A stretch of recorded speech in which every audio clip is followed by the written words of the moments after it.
Topic जैसा कि मैंने बताया कि हमें आज की टॉपिक लेनी है मैग्नेटिक इफेक्ट ऑफ करंट।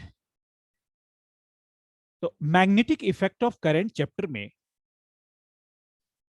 इससे पहले हमने जो चैप्टर का नाम है वो है करंट इलेक्ट्रिसिटी।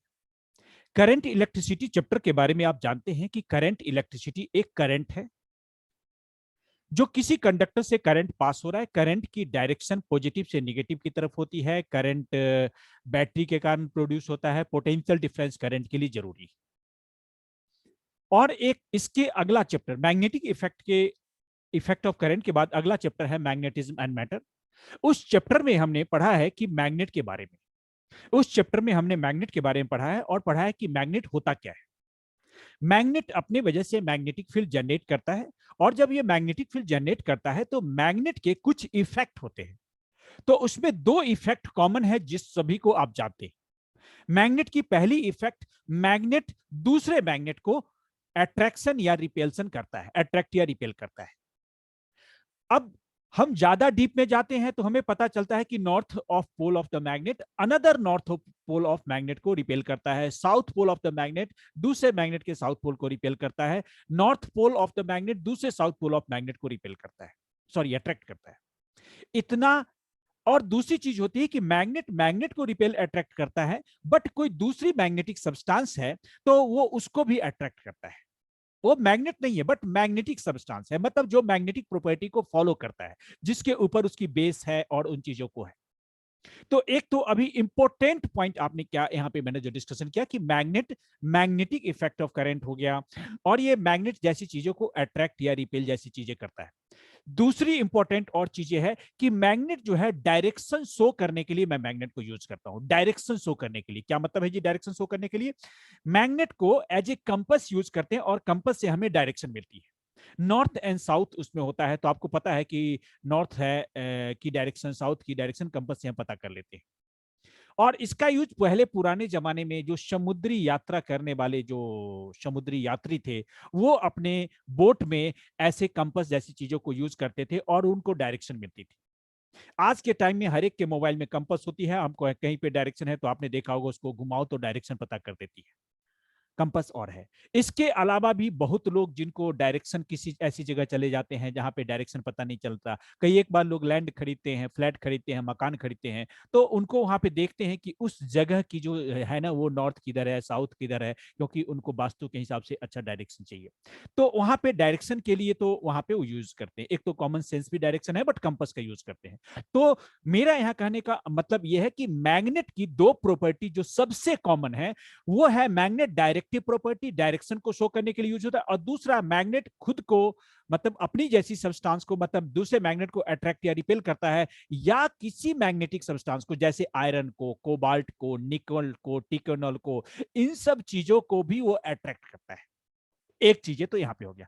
अच्छा, जो कोई जैसे कि हमने पिछले इलेक्ट्रोस्टैटिक्स में पढ़ा है कि चार्ज पार्टिकल अपने आसपास में इलेक्ट्रिक फील्ड जनरेट करता है। चार्ज पार्टिकल अपने आसपास में इलेक्ट्रिक फील्ड को जनरेट करता है। तो जब चार्ज पार्टिकल अपने आसपास में इलेक्ट्रिक फील्ड को जनरेट करता है, इसका मतलब साफ साफ ये होता है कि जो चार्ज पार्टिकल जो इलेक्ट्रिक फील्ड जनरेट किया, उस इलेक्ट्रिक फील्ड में अगर कोई दूसरा चार्ज आता है, चाहे पॉजिटिव हो या निगेटिव हो, तो उसके ऊपर एक फोर्स लगता है। वो फोर्स की वजह से उस दूसरे चार्ज पार्टिकल में, पहले चार्ज पार्टिकल की वजह से इलेक्ट्रिक फील्ड जनरेट हुआ और दूसरे चार्ज पार्टिकल पे उसकी वजह से किसी पर्टिकुलर डायरेक्शन में चार्ज का मूवमेंट होता है। वो इलेक्ट्रिक फील्ड की डायरेक्शन में या अपोजिट डायरेक्शन में हो सकता है। तो जिस तरीके से चार्ज पार्टिकल अपने आसपास में इलेक्ट्रिक फील्ड जनरेट करता है, उस चीज का इलेक्ट्रिक फील्ड है या नहीं है ये पता तब चलता है जब आपने उसके पास में कोई दूसरा चार्ज पार्टिकल रखा और उस चार्ज पार्टिकल में कोई मोशन हो रहा है। तो मोशन तभी हो रहा है जबकि कोई ना कोई फोर्स लगा, और वो फोर्स कहां से लगा? चार्ज पार्टिकल पे दूसरा चार्ज पार्टिकल ही फोर्स लगा सकता है, क्योंकि वो इलेक्ट्रिक फील्ड जनरेट करता है। उसी तरीके से अगर कोई मैग्नेट के ऊपर कोई फोर्स लग रहा है तो मैग्नेट ही मैग्नेट के ऊपर फोर्स लगा सकता है। मैग्नेट ही मैग्नेट के ऊपर फोर्स लगा सकता है। हमने इलेक्ट्रोस्टैटिक्स में ऐसा नहीं पढ़ा कि इलेक्ट्रिक फील्ड में अगर मैग्नेट को रख देंगे तो मैग्नेट पे इलेक्ट्रिक फील्ड की वजह से फोर्स लगा। चार्ज पार्टिकल किसी मैग्नेट के ऊपर फोर्स नहीं लगाता।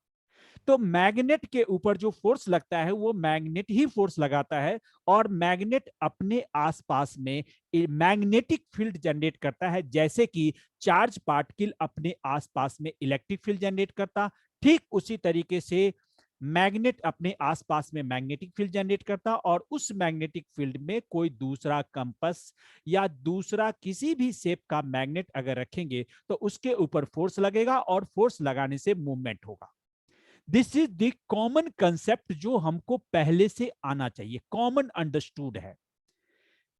कौन चीज पे कौन फोर्स लगाता है ये पता हमें होना चाहिए। हमें पता है कि अगर ग्रेविटेशन हमें खींच रही है कोई चीज को नीचे की तरफ तो ग्रेविटेशनल फील्ड है। उसी तरीके से मैग्नेट को कोई मैग्नेट खींच रहा है तो मैग्नेटिक फील्ड है। अच्छा, कोई चीज अर्थ के डायरेक्शन में जा रहा है, अर्थ की तरफ जा रहा है, तो ये 100% श्योर हो जाता है कि magnetic field, sorry, gravitational field ही है। लेकिन चार्ज वो तो डाउनवर्ड ही होगा, लेकिन कोई हॉरिजॉन्टल जा रहा है, कोई वर्टिकल जा रहा है, तो वहां पे हॉरिजॉन्टल और वर्टिकल डायरेक्शन में ग्रेविटेशनल फील्ड का कोई रोल नहीं। लेकिन चार्ज पार्टिकल जब किसी चीज पे फोर्स लगाएगा तो वो अपनी डायरेक्शन में फोर्स लगाएगा। अगर वहां पे इलेक्ट्रिक फील्ड हॉरिजॉन्टल है और चार्ज पार्टिकल पॉजिटिव है, तो उस चार्ज पार्टिकल पे फोर्स हॉरिजॉन्टल लगेगा और ऑब्जेक्ट हॉरिजॉन्टल ही मूव करेगा। अगर इलेक्ट्रिक फील्ड वर्टिकल है तो वहां पे चार्ज पार्टिकल रखेंगे तो उस पर एक वर्टिकल फोर्स ही लगेगा। उसी तरीके से मैग्नेट अगर इधर पॉजिटिव है इधर निगेटिव है, सॉरी इधर नॉर्थ है एंड साउथ है तो ऑटोमेटिक अट्रैक्ट करेगा, इधर नॉर्थ है तो दोनों रिपेल करेगा। तो ये कॉमन चीजें हैं जो आप लोग को पहले से मालूम होना चाहिए। अब इस चैप्टर का पर्पस क्या है, ये पर्पस चैप्टर को कैसे बना। देखो, कोई भी चैप्टर ऐसे तो हमने क्लास जो इवन 10th से पहले 8th तक भी मैग्नेट के बारे में पढ़ा है, इलेक्ट्रिसिटी के बारे में थोड़ा थोड़ा पढ़ा है, करंट के बारे में पढ़ा है, चार्ज के बारे में भी पढ़ा है। उसमें हमने, अगर आपको 8 का याद होगा तो 8 में ये चीजें बताई गई है कि मैग्नेट अपने आसपास मैग्नेटिक फील्ड जनरेट करता है, ये बताई गई 8 में। क्लास 10th की फिजिक्स में थोड़ा सा ये बताया है कि करंट जो है अपने आसपास में मैग्नेटिक फील्ड जनरेट करता है, करंट अपने आसपास में मैग्नेटिक फील्ड जनरेट करता है, लेकिन ये हम श्योरली अपने आप से नहीं कह सकते।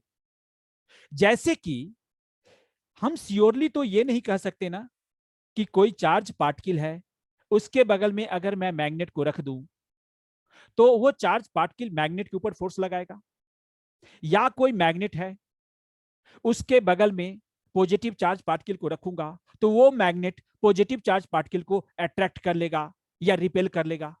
ये आप नहीं कह सकते, मैं भी नहीं कह सकता। क्यों? क्योंकि कूलम्ब्स ने ऐसा कुछ बताया नहीं, मैग्नेट के बारे में ऐसा पढ़ा नहीं। तो हम ये भी नहीं कह सकते अपने आप से, जैसे चार्ज मैग्नेट को इफेक्ट नहीं कर सकता, मैग्नेट चार्ज को इफेक्ट नहीं कर सकता, उसी तरीके से करंट भी मैग्नेट को इफेक्ट कर दे और मैग्नेट करंट को इफेक्ट करते, ऐसा हम अपने आप से नहीं कह सकते। एक बहुत बड़े प्रोफेसर थे जिस जिस टाइम में भी था, उनका नाम था ओरेस्टेड। ओरेस्टेड को फिजिक्स का बहुत नॉलेज था, उसमें भी खास के 2 चैप्टर पे उनको बड़ी परफेक्शन थी उस जमाने में जब भी उन्होंने एक्सपेरिमेंट किया। एक करंट इलेक्ट्रिसिटी और दूसरा मैग्नेटिज्म। करंट इलेक्ट्रिसिटी को पूरा पढ़ाते थे अच्छा से, मैग्नेटिज्म को अच्छा पढ़ाते थे। लेकिन जैसा कि मैंने बताया कि कूलम्ब्स ने हमें इतना चीज बताया, इलेक्ट्रोस्टैटिक में इतना पढ़ा, बट इलेक्ट्रोस्टैटिक्स में मैग्नेटिज्म नाम का एंट्री हमने नहीं लिया। सिंगल पॉइंट पे मैग्नेट के बारे में नहीं पढ़ा, ना कुछ का फोर्स लगता है नहीं लगता है इसका फोर्स, या मैग्नेटिज्म में भी चार्ज का फोर्स लगता है नहीं, हम नहीं पढ़ते। तो इसका मतलब हम एक 2 चीज कंक्लूजन निकालते हैं कि इलेक्ट्रोस्टैटिक्स में अलग चैप्टर है, मैग्नेटिज्म अलग चैप्टर है। मैग्नेटिज्म की जब बात करेंगे तो इलेक्ट्रोस्टैटिक का कोई इंटरफेयर होगा ही नहीं, और जब इलेक्ट्रोस्टैटिक की बात करेंगे तो उसमें मैग्नेट का कोई इंटरफेयर नहीं होगा। दोनों अलग अलग चीजें हैं। जैसे मैं एक और चीज आपके साथ एग्जांपल लेता हूं, आपको क्लियर हो जाएगा। आप में से सभी स्टूडेंट ने न्यूटन्स लॉज ऑफ मोशन पढ़ा है। न्यूटन के फर्स्ट लॉ पढ़ा, सेकेंड लॉ पढ़ा, थर्ड लॉ पढ़ा, force equal to mass into acceleration पढ़ा, एनर्जिया पढ़ा, एक्शन रिएक्शन पढ़ा, मोमेंटम पढ़ा। और उसी के साथ एक और चैप्टर का नाम बताता हूं जो भी आपने पढ़ा चैप्टर लाइट ऑप्टिक्स, जिसमें पढ़ा रिफ्लेक्शन रिफ्रैक्शन, जिसमें मिरर के बारे में पढ़ा, लेंस के बारे में, लाइट आती है, लाइट निकल के जाती है, उसके ऊपर लाइट मीडियम के थ्रू पास हो जाती है, इमेज बनता है, real virtual different different objects पे पोजीशन बनता है, ऑप्टिकल इंस्ट्रूमेंट, माइक्रोस्कोप, टेलीस्कोप पढ़ा। तो क्या आपने न्यूटन्स लॉज ऑफ मोशन में कभी लेंस का फॉर्मूला लगाया, मिरर का फॉर्मूला लगाया, laws of refraction Snell's law का यूज किया? या जब मैं रिफ्लेक्शन रिफ्रैक्शन पढ़ रहा था तो वहां मैंने कभी सोचा कि यहां न्यूटन के थर्ड लॉ अप्लाई हो सकता है, यहां force equal to mass into acceleration लग सकता है, यहां पे इनर्शिया का रोल लग सकता है? बिल्कुल नहीं पढ़ा होगा आपने। या प्रिज्म का फॉर्मूला फोर्स में लग सकता है? तो आपने बिल्कुल ऐसा नहीं पढ़ा होगा। कहने का मतलब यह है कि जब मैं न्यूटन्स लॉज ऑफ मोशन पढ़ता हूं तो ये एक अलग चैप्टर है और ऑप्टिक्स एक अलग चैप्टर है, रिफ्लेक्शन रिफ्लेक्शन, दोनों का आपस में बिल्कुल कहीं दूर दूर तक लिंक नहीं। उसी तरीके से ओरेस्टेड नामक साइंटिस्ट को, जिसका हमने यहां पे सबसे पहले नाम लिखा है, उनको भी यह मालूम था कि मैग्नेट और करंट में कोई दूर दूर तक लिंक नहीं है। तो जब वो पढ़ाते थे तो वो किसी समय कोई चीजों का डेमोस्ट्रेशन करने गए फिजिक्स का, और डेमोस्ट्रेशन करते वक्त उन्होंने अपने टेबल के ऊपर कुछ मैग्नेट के सब्सटेंस और कुछ करंट के लिए सर्किट वगैरह का सिस्टम रख रखा था। तो मैग्नेट के सब्सटेंस में उनके पास मैग्नेट भी थे और कंपस भी थे, क्योंकि मैग्नेटिक में कंपस यूज करते हैं और कंपस डायरेक्शन के लिए होता है, उसमें नॉर्थ एंड साउथ का इंडिकेशन होता है। और फिर उन्होंने एक बगल में सर्किट का सिस्टम, बल्ब सके वायर सिस्टम, बैटरी वगैरह लगा रखा था। तो एक्सपेरिमेंट करके किसी को कुछ बता रहे थे, जो भी उनका क्लासरूम या कोई सेमिनार था। तो उसमें उन्होंने एक चीज ऑब्जर्व किया अपने आप से ही। क्या ऑब्जर्व किया कि जब वो सर्किट बना के उसमें वायर कनेक्ट किया, बैटरी लगाई, स्विच लगाया, रेसिस्टेंस बल्ब लगाया, एक ही टेबल पे रखा हुआ, तो जब भी वहां पे स्विच ऑन, सर्किट में स्विच ऑन किए तो करंट पास होके बल्ब वगैरह वहां पे जला। उसके साइड में कंपास साथ में रखा हुआ था। तो जो ही स्विच ऑन किया सर्किट का, तो स्विच ऑन करते ही बल्ब तो जला, बट वो कंपास जो अपनी जगह पे थे, सपोज करो मैंने यहाँ पे कंपास से एक स्केल को कंपास ले लेता हूँ यहाँ पे आपको समझाने के लिए, तो कंपास है, तो जो ही सर्किट से स्विच ऑन किया, तो जो ही करंट उसमें आना, स्विच ऑन करते ही ये कंपास है, कंपास डिफ्लेक्ट कर गया। तो उनको एक बार में लगा कि शायद ये कैसे हो सकता है, तो फिर उन्होंने स्विच ऑफ करके फिर स्विच ऑन किया, इसको साथ में रख, तो फिर ये ऐसे हो गया। फिर बैटरी को उल्टा लगाया तो फिर वो उल्टी डायरेक्शन में डिफ्लेक्ट किया। तो इस तरीके से उन्होंने एक नया चीज उन्होंने देखा कि जब मैं करंट पास करता हूं तो ये मैग्नेट जो कंपास है ये डिफ्लेक्शन हो रहा है। तो उनको फिर उन्होंने काफी इस पे सोचा और एक्सपेरिमेंट को कई एक बार रिपीट किया, तो लगा कि ये कंपास जो है तो मैग्नेट है और इस मैग्नेट में डिफ्लेक्शन हो रहा है करंट के कारण। तो उन्होंने एक चीजें बताई और उन्होंने ही बताया कि there is a relation between current and magnetic field, and he said that current carrying conductor, circuit से जो करंट कैरिंग कंडक्टर है ये अपने आसपास में मैग्नेटिक फील्ड प्रोड्यूस करता है, और उस मैग्नेटिक फील्ड से वजह से ये कंपास जो कि एक मैग्नेट का पार्ट है, मैग्नेट ही है, वो उसमें डिफ्लेक्शन हो रही है। तो ओरेस्टेड एक्सपेरिमेंट में जो हमने यहाँ पे लिखा है, तो ओरेस्टेड एक्सपेरिमेंट के बारे में आप सबसे पहला स्टेटमेंट आप लिखेंगे कि Oersted Oersted experiment, in an Oersted experiment, it is reveals that current carrying conductor produces magnetic field। और उसके साथ में एक सर्किट बनाता हूं, ये भी सर्किट आप बना लेंगे तो वो और क्लियर हो जाएगा। आपको बोलना है कि current Oersted experiment reveals that current carrying conductor produces magnetic field. तो मैं यहाँ पे एक उन चीजों को भी एक छोटा सा डायग्राम में बताने की कोशिश करता हूं।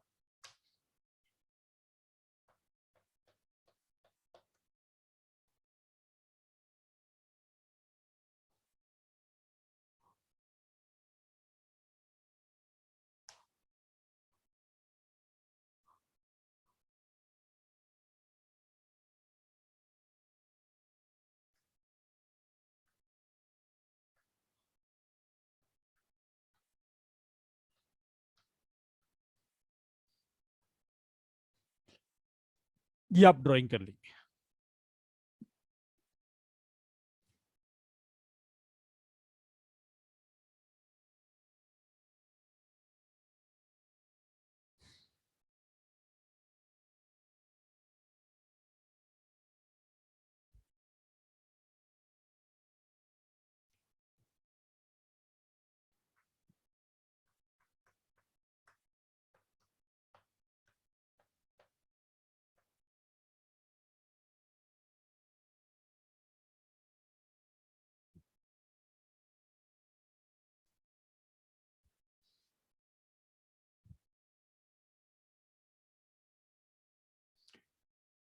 अब यहाँ पे डायरेक्शन ऑफ मैग्नेटिक फील्ड का जो यहाँ पे कंपस में जो डिफ्लेक्शन होता है, इस चीज को भी वहां पे क्लियर किया।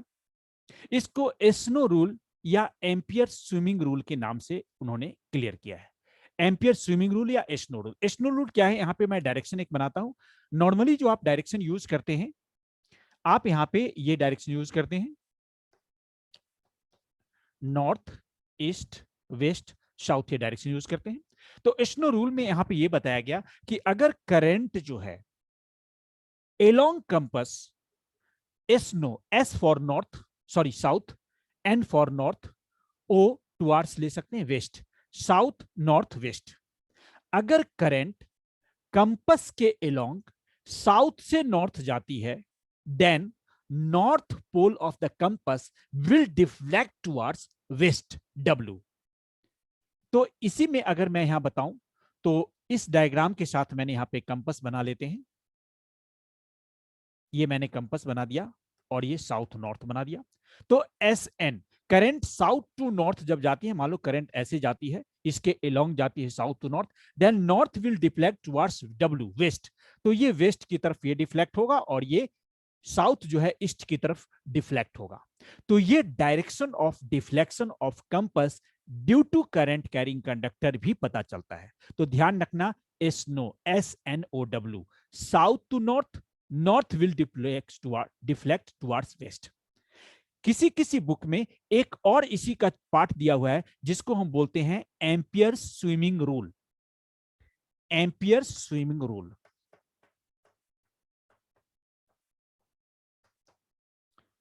इसी को थोड़ा लैंग्वेज उसमें एग्जाम्पल दूसरा ले लेते हैं, बट दोनों चीज सेम चीज है, आप लिख लीजिए Ampere swimming rule.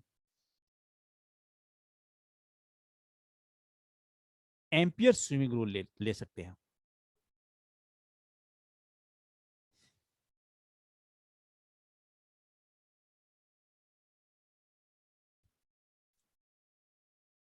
Ampere swimming rule, Ampere swimming rule ये बताता है कि सपोज करो कि you are a person and you considered you are a magnet and you are swimming in a river. River में स्विमिंग कर रहे हैं और जिस डायरेक्शन में आप स्विमिंग कर रहे हैं ना, उसी डायरेक्शन में सपोज करो कि वाटर का फ्लो है। तो वाटर का फ्लो को वाटर करंट बोलते हैं, तो करंट की डायरेक्शन है। और आपका जो हेड है वो नॉर्थ है और फुट जो है वो साउथ है।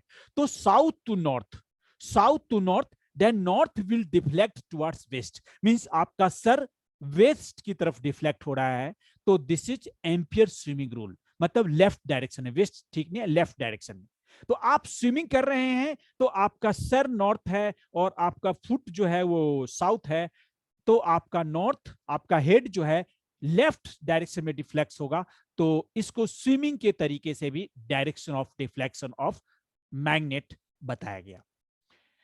तो इस चैप्टर में मैग्नेटिक इफेक्ट ऑफ करंट वाले चैप्टर में ओरेस्टेड एक्सपेरिमेंट का सिर्फ इतना ही रोल है कि current carrying conductor produces magnetic field. कोई भी करंट जो पास हो रहा है किसी कंडक्टर से, वो अपने आसपास में मैग्नेटिक फील्ड प्रोड्यूस करेगा और डायरेक्शन ऑफ डिफ्लेक्शन भी बता दिया। That's it. इसके बाद चैप्टर चेंज हो जाता है। इन्होंने ये नहीं बताया कि कोई current carrying conductor magnetic field जो जनरेट करेगा वो कितना जनरेट करेगा, उसकी वैल्यू कितना है, उसका फॉर्मूला क्या है, ये नहीं बताया। ये बताया सेकंड साइंटिस्ट ने, बायोट सेवर्ट्स लॉ। तो अब हम नेक्स्ट टॉपिक के ऊपर चल रहे हैं, बायोट सेवर्ट्स लॉ के ऊपर। तो अगर आप लोगों ने सब कुछ नोट कर लिया है तो एक बार मुझे एक बार बटन या क्लिक करके बताइए यस नो करके, तो मैं आगे इसको मिटा के अगला टॉपिक कर दूं। सर कर लिया। सभी कोई कर लिए हैं? यस ऋषि? Yes sir. चलिए ठीक है, सबको क्लियर है ये? Yes sir. Rishi? Yes yes sir. ठीक है, चलिए। तो अब यहाँ पे मैं उस पॉइंट पे आ जाता हूं जो मुझे बायोट-सेवर्ट्स लॉ में मुझे बताना है।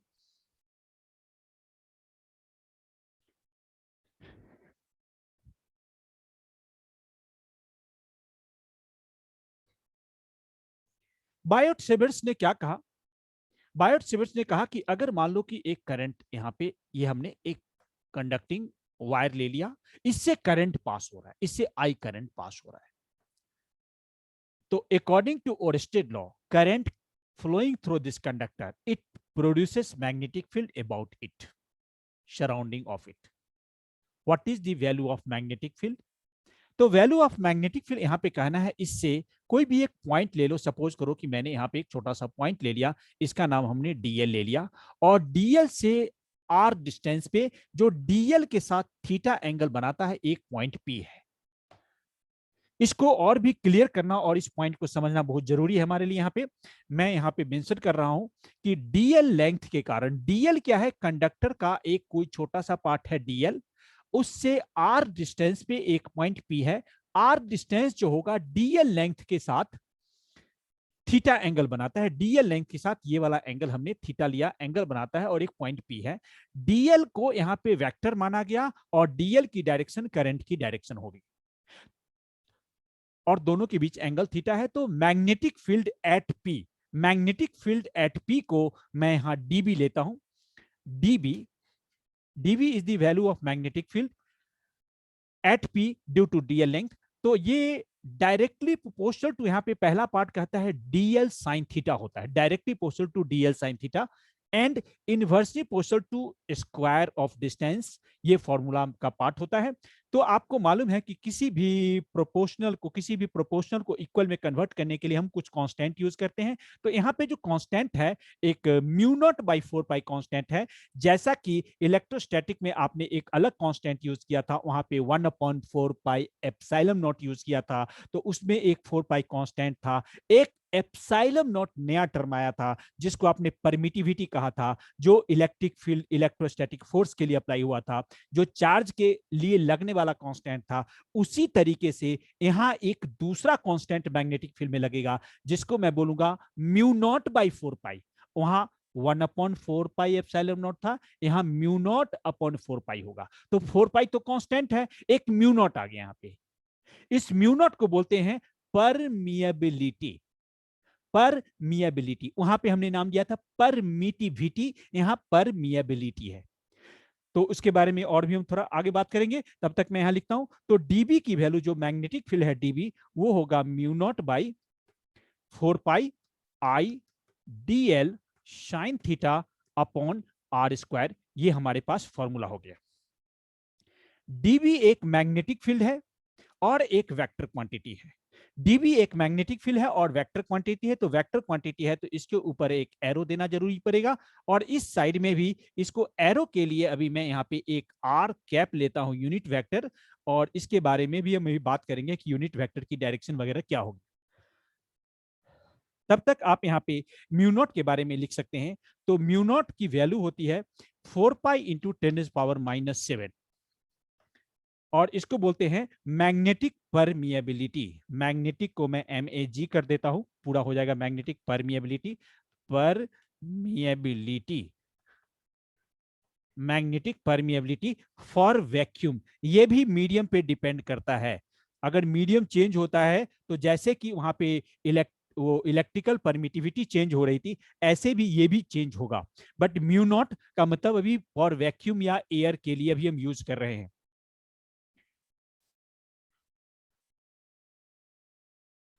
तो ये पार्ट हमारा फॉर वैक्यूम और एयर के लिए हमने यूज कर रहे हैं। तो आपको ये फॉर्मूला लिख लेना है, ये डायग्राम बना लेना है, जिसमें कि हमने डीएल लेंथ ले लिया, आर डिस्टेंस, पी पॉइंट, ये लिख दो। तो एक बार मैं अगेन रिपीट कर रहा हूं तब तक, dl length, R distance, P point, theta angle. Dl के कारण पी पॉइंट पे इसमें करंट जाना जरूरी है, तो मैग्नेटिक फील्ड की वैल्यू डीबी, जो किसने दिया, बायोट-सेबास्ट ने दिया। ये मैग्नेटिक फील्ड निकालने का फॉर्मूला दे रहे हैं।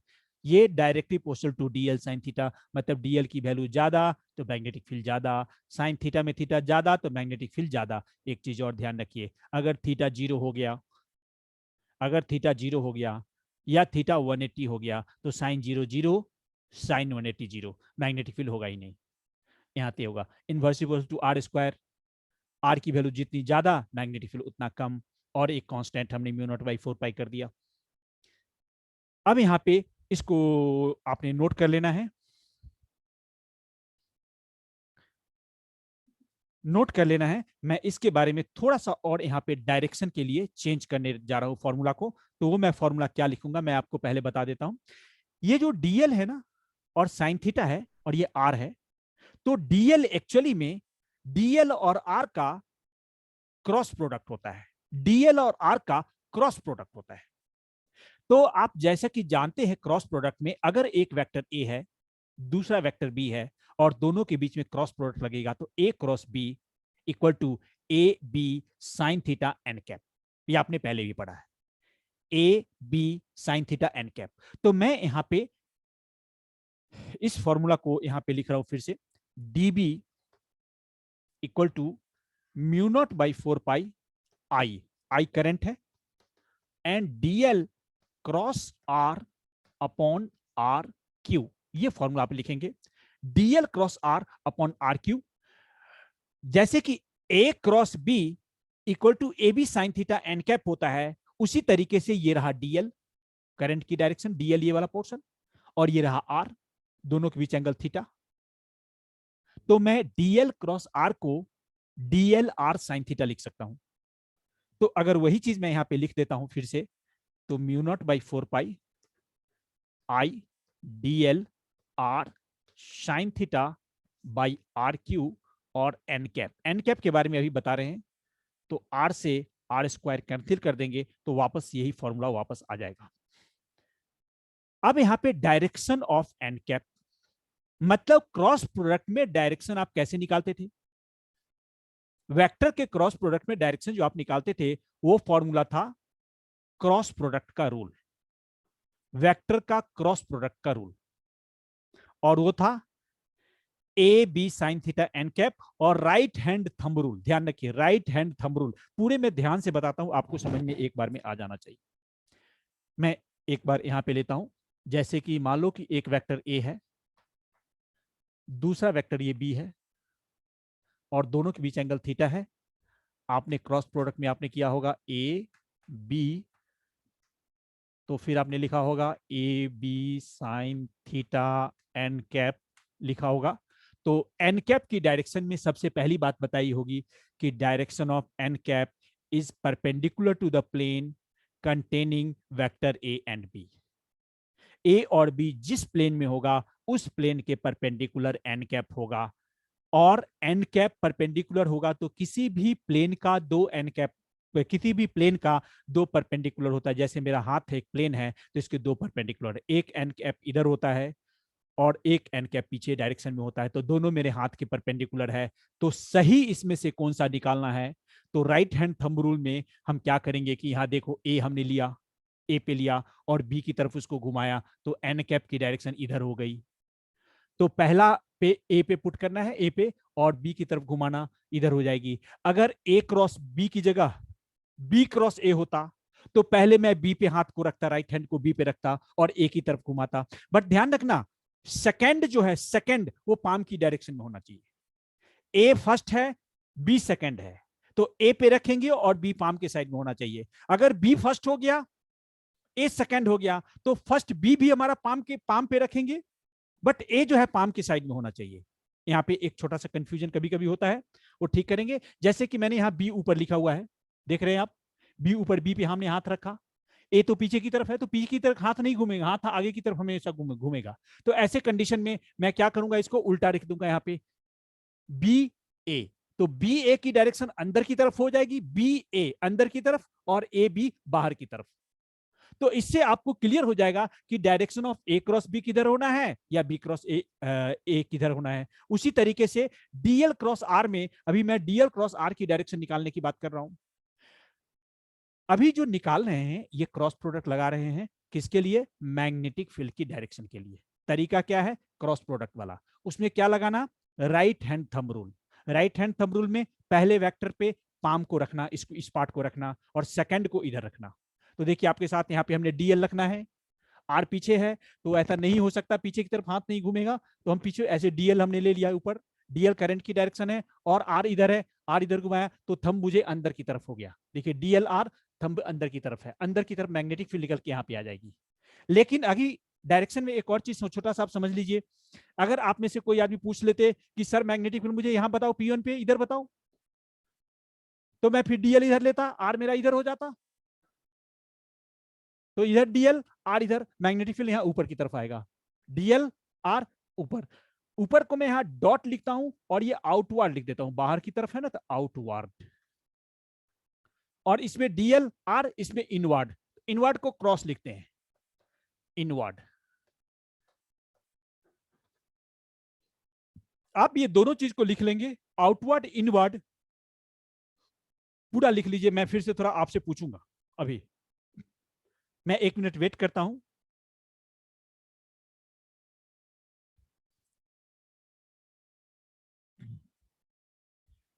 प्रियंका आप इसको क्या करो कि चीजों को एक्सप्लेन करो, 2 मिनट का टाइम लो और 1-2 मिनट में पूरा चीजों को एक्सप्लेन करो जो मैंने अभी बताया है, और स्टेट एक्सपेरिमेंट भी और बायोट-सेवर्ट्स लॉ भी। Okay sir. Sir Oersted experiment में बेसिकली ऑस्टेड जो साइंटिस्ट प्रोफेसर थे, उन्होंने ऑब्जर्व किया था व्हाइल डूइंग एन एक्सपेरिमेंट कि जब एक करंट कैरिंग वायर के बगल में कंपास को उन्होंने रखा था तो फिर उसमें रिफ्लेक्शन शो हुआ था, और उन्होंने बहुत ज्यादा उसमें और ज्यादा डिग किया था डीप। तो उन्होंने ये ऑब्जर्व किया कि अगर नॉर्थ से साउथ से नॉर्थ अगर करंट जा रहा है तो फिर जो नॉर्थ वाला टिप है मैग्नेट की वो वेस्ट की तरफ डिफ्लेक्ट करेगा, और इसको स्नो रूल या एम्पियर स्विमिंग रूल बोलते हैं। और बायोट-सेवर्ट्स रूल जो है सर, इसमें हमने डिराइव किया था फॉर्मूला मैग्नेटिक फील्ड की इंटेंसिटी का, जो कि है mu naught upon 4 pi into I dl r square upon r square into n cap, right. जिसमें जो डेल्टा बी है वो है magnetic field intensity, mu naught by 4 pi है magnetic permeability. Mu naught is only mu naught is magnetic permeability, mu naught 4 pi is total constant। Okay, so इसका constant का फिर पूरे कांस्टेंट का नाम क्या है? पूरा कांस्टेंट का कोई नाम नहीं है। पूरा कांस्टेंट को अगर आप नाम देना चाहते हैं तो आप यहाँ पे मैग्नेटिक कांस्टेंट बोल सकते हैं, मैग्नेटिक फील्ड कांस्टेंट बोल सकते हैं। जैसे कि आपने इलेक्ट्रोस्टैटिक्स में ध्यान रखना, एप्सिलॉन नॉट का नाम परमिटिविटी था, लेकिन अगर आप 1/4 पाई एप्सिलॉन नॉट 4 पाई को इंक्लूड करके पूरा का अगर आप नाम दिए होंगे या मैंने कभी बताया होगा, तो मैंने उसका नाम लिया था इलेक्ट्रोस्टैटिक कांस्टेंट। तो आप यहां मैग्नेटिक कांस्टेंट बोल सकते हैं, म्यू नॉट बाई 4 पाई पूरा का नाम, लेकिन सिर्फ म्यू नॉट का नाम magnetic permeability. Okay sir. Sir इसमें आई जो मैग्नेटिक फील्ड इंटेंसिटी है वो डायरेक्टली प्रोपोर्शनल है जो वायर में जितना करंट कैरी हो रहा है, and directly indirectly proportional to the square of distance between that point. that point is basically distance between current carrying wire and that particular point जहाँ पे हम magnetic field intensity निकाल रहे हैं, और theta is the angle between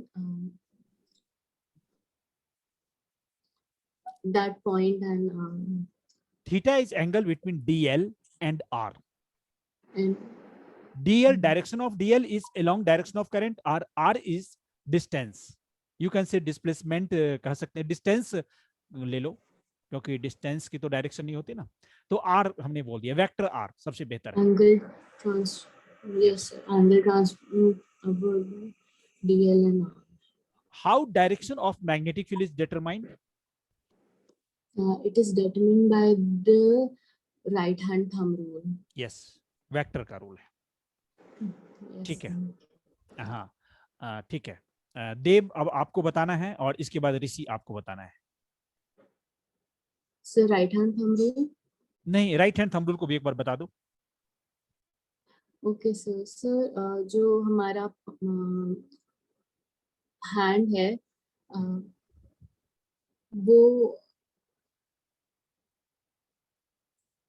perpendicular होगा, जो हम वेक्टर्स का जो हम क्रॉस प्रोडक्ट जिनका हम ले रहे हैं, जैसे डीएल और आर के अलोंग हम अपना हैंड मूव करेंगे, और जो हमारा थंब जिस डायरेक्शन को पॉइंट करेगा, जो उन दोनों के उस प्लेन के परपेंडिकुलर होगा, वो हमारा डायरेक्शन होगा मैग्नेटिक फील्ड का, इंटेंसिटी का।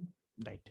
इसमें समझने के लिए और भी ये चीज है कि मैंने यहाँ पे बताया है कि यहाँ पे हमने डीएल लिया, आप देख रहे हैं फिगर में, तो डीएल में एक डायरेक्शन हमने यहाँ पे इसके राइट में लिया है, ये पी पॉइंट लिया है, तो पी पॉइंट पे डायरेक्शन हमने इनटू क्रॉस, क्रॉस का मतलब अंदर की तरफ डायरेक्शन निकाल के लाए हैं, और दूसरी डायरेक्शन में यहाँ पे जो लेफ्ट साइड में है वो आउटवर्ड बाहर निकल के आया है।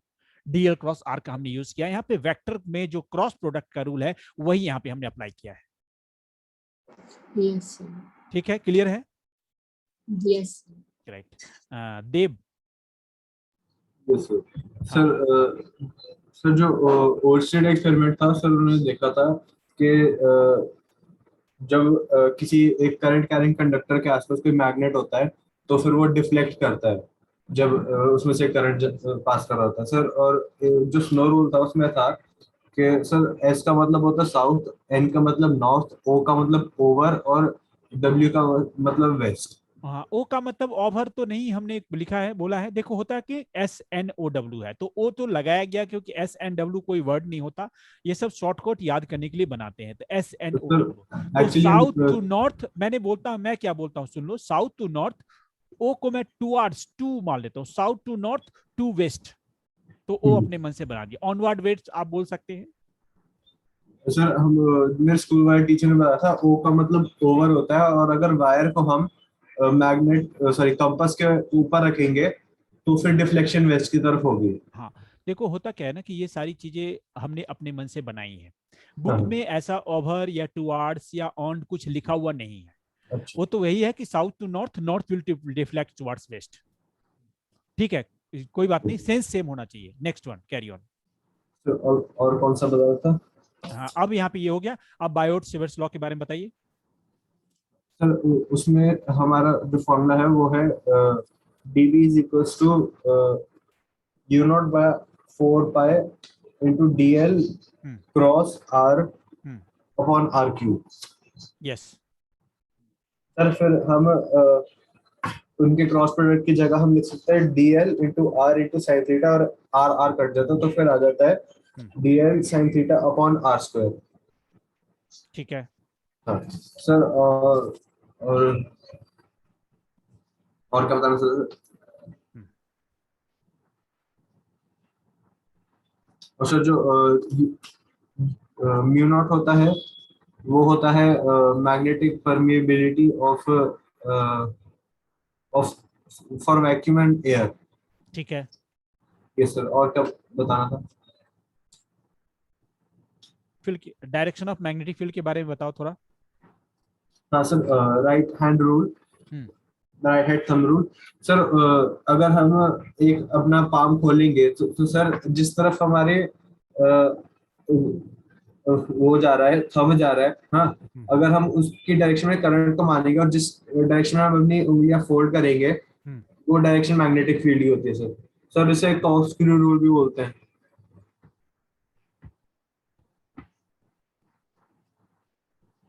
क्या रूल आपने बताया? सर वो राइट हैंड थंब रूल। ठीक है, ठीक है, चलिए अगला पॉइंट। अभी नेक्स्ट पॉइंट हम जिसके ऊपर बात करेंगे अब अगला वो पॉइंट देखिए। अब हम यहाँ पे नेक्स्ट वन जो मुझे अभी लेना है उस पॉइंट को भी देख लीजिए। तो यहाँ पे मैग्नेटिक परमिबिलिटी को एक बार थोड़ा सा और डिटेल लेता हूं। म्यू नॉट को जैसा कि मैंने बताया, mu naught is magnetic permeability for the vacuum होता है और फ्री स्पेस होता है। इसका मतलब कोई करंट कैरिंग कंडक्टर एयर में या वैक्यूम में रखा हुआ है, तो आसपास में जब मैग्नेटिक फील्ड जनरेट होगी तो वहां पे हमारा आसपास में जब मैग्नेटिक फील्ड जनरेट होगी तो वहां पे आसपास में जब मैग्नेटिक फील्ड जनरेट होगी तो उसकी जगह पे हम म्यू नॉट का यूज करेंगे। अगर कोई दूसरा चीज आ गया, कोई और मीडियम आ गया, जैसे कि हमने पहले एयर की जगह मान लो कि सिर्फ नाइट्रोजन आ गया, या अल्कोहल आ गया, या कोई ऐसी लिक्विड आ गया, या कोई गैस आ गया, या किसी मेटल के थ्रू मैग्नेटिक फील्ड पास हो रहा है, किसी मेटल के थ्रू, और सराउंडिंग में दूसरा मेटल है, तो उस कंडीशन में जब मैग्नेटिक फील्ड जनरेट की जो फॉर्मूला निकालेंगे तो आप यहां पे B equal to mu naught by 4 pi IDL sine theta upon are square use करते हैं। ये तो फॉर्मूला आपको मालूम है, लेकिन ये फॉर्मूला में dB लगाते हैं। ये फॉर्मूला तब यहां म्यू नॉट यूज करते हैं फॉर एयर और वैक्यूम। फॉर अनदर मीडियम, इसके अलावा कोई मीडियम आ गया तो फॉर अनदर मीडियम आप इसकी जगह पे म्यू को यूज करेंगे, तो वहां पे mu for another medium, mu magnetic permeability for that medium, और दोनों का रेशियो म्यू जो दूसरी मीडियम का है और म्यू नॉट जो एयर है, दोनों को रेशियो को म्यू अपॉन म्यू नॉट को मैं म्यू आर बोलता हूं। Mu upon mu naught is mu R, and this is called relative electrical permittivity. Relative electrical permittivity.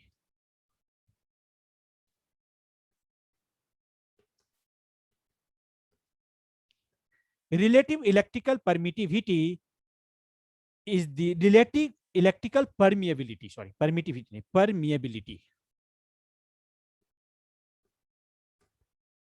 Relative electrical permeability is the ratio of magnetic permeability when in air to when it is in medium.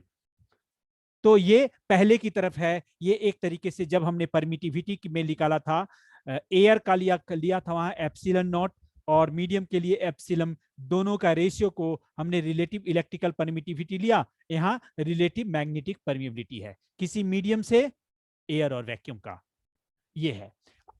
और unit के ऊपर आते हैं। Magnetic field के unit of B से हम magnetic field को बार बार represent करेंगे, तो बी जो है मैग्नेटिक फील्ड का यूनिट होता है टेस्ला, और दूसरा यूनिट होता है Gauss, GAUSS, Gauss. Tesla Gauss को कैपिटल G या टेस्ला को कैपिटल T यूज करेंगे। दो यूनिट होते हैं, टेस्ला और गॉस। एक और हमारे पास पॉइंट है कि ये जो यूनिट है, इस यूनिट की, ये यूनिट की मैग्नेटिक परमिएबिलिटी की यूनिट क्या होगी? मैग्नेटिक परमिएबिलिटी की यूनिट क्या होगी?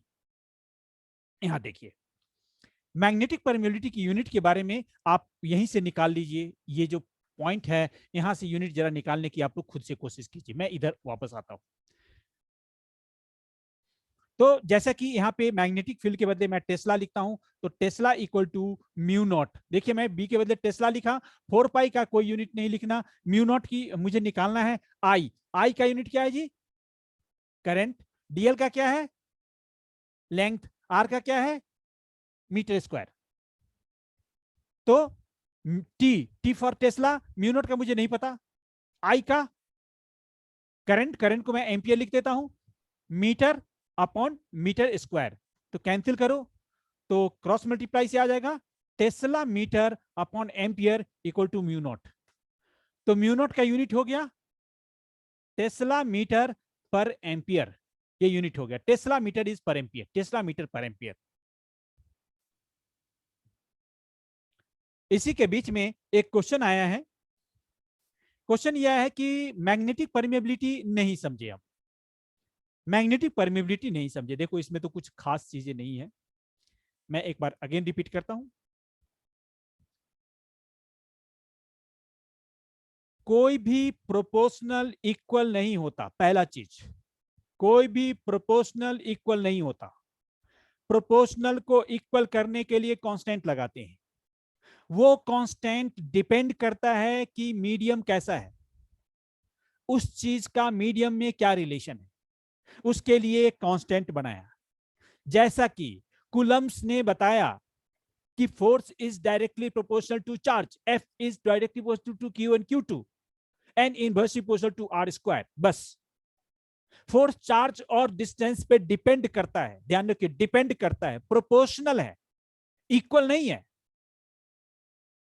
F is direct proportional to Q and Q2 inverse proportional to R square। बस ये प्रोपोर्शनल है, या तो डायरेक्टली या inversely, but not equal. Equal करने के लिए कांस्टेंट है, वो कांस्टेंट हम आपने नहीं निकाला है। वो कांस्टेंट जिस साइंटिस्ट ने बार बार चार्ज के बीच में फोर्स को चेक किया, Q1 Q2 रखा, इतने डिस्टेंस पे रखा, कितने न्यूटन का फोर्स आया, फिर चार्ज को बदल दिया, डिस्टेंस को बदल दिया, फिर देखा इतने न्यूटन का फोर्स आया, फिर चार्ज को और ज्यादा डिस्टेंस लिया, कूलम की वैल्यू चेंज किया, फिर इतने डिस्टेंस आया। तो बार बार चेक करने के बाद उनको एक कांस्टेंट निकल के आया जी, ये कांस्टेंट भी बीच में लगाना पड़ेगा इक्वल करने के लिए। वो कांस्टेंट उन्होंने म्यू नॉट बाई 4 पाई निकाल के दे दिया। अब वो कांस्टेंट है, बट उस कांस्टेंट के अंदर 2 पॉइंट है। एक है कांस्टेंट के अंदर भी एक कांस्टेंट है, 4 पाई एक कांस्टेंट है, ध्यान रखना। कांस्टेंट के 2 पार्ट है, एक म्यू नॉट एक 4 पाई। तो म्यू नॉट जो है वो मीडियम डिपेंडेंट है, एंड 4 पाई एक कांस्टेंट है, वो तो चेंज ही नहीं होगा। कोई भी मीडियम हो, 4 पाई 4 पाई, एंड म्यू नॉट वो मीडियम डिपेंडेंट है। मीडियम डिपेंडेंट क्यों? एयर है, एयर के अंदर मॉलिक्यूल्स हैं, चार्ज है, मूवमेंट है, उसकी डेंसिटी है। और एयर की जगह हमने दूसरा मेटल ले लिया, सपोज करो कॉपर ले लिया, तो कॉपर के अंदर भी मॉलिक्यूल्स हैं, उसकी चार्ज डेंसिटी है, उसकी एक सर्टेन डेंसिटी है, उसके मॉलिक्यूल की बिहेवियर है। तो अगर मैग्नेटिक फील्ड, ध्यान से सुनेंगे, अगर मैग्नेटिक फील्ड के बिहेवियर को एयर में जो चेक करेंगे और कॉपर के अंदर जो चेक करेंगे, कॉपर अलग मॉलिक्यूल है, एयर में नाइट्रोजन ऑक्सीजन कार्बन डाइऑक्साइड अलग मॉलिक्यूल्स है, इसकी बिहेवियर कुछ अलग होगी, उसकी बिहेवियर अलग होगी। तो मैग्नेट जो फोर्स शो करेगा एयर के बीच में, मैग्नेट जो मैग्नेटिक फील्ड की प्रॉपर्टी जो शो करेगा एयर के बीच में, क्या वही प्रॉपर्टी कॉपर के बीच में शो करेगा? बिल्कुल नहीं शो करेगा। कॉपर का एटॉमिक नंबर कुछ और है, मॉलिक्यूलर उसमें एयर की रेडियस कुछ और है, उसके इलेक्ट्रॉन एफिनिटी कुछ और है, इधर एयर का कुछ और ही है। तो दोनों की प्रॉपर्टी जो मॉलिक्यूलर प्रॉपर्टी सेम नहीं है, तो मैग्नेटिक फील्ड लाइन का इफेक्ट भी अलग अलग होगा।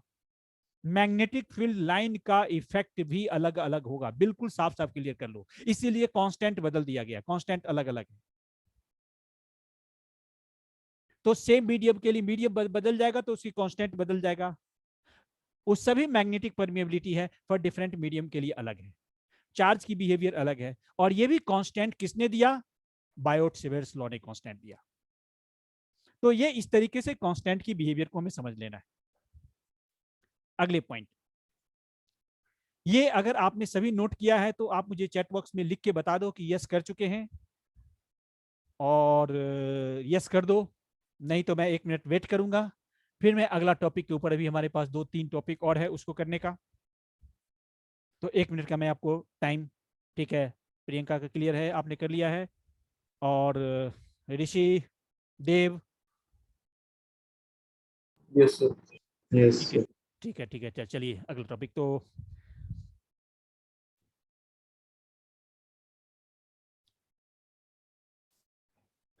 देखिए, magnetic field due to circular coil carrying current. अब नेक्स्ट टॉपिक,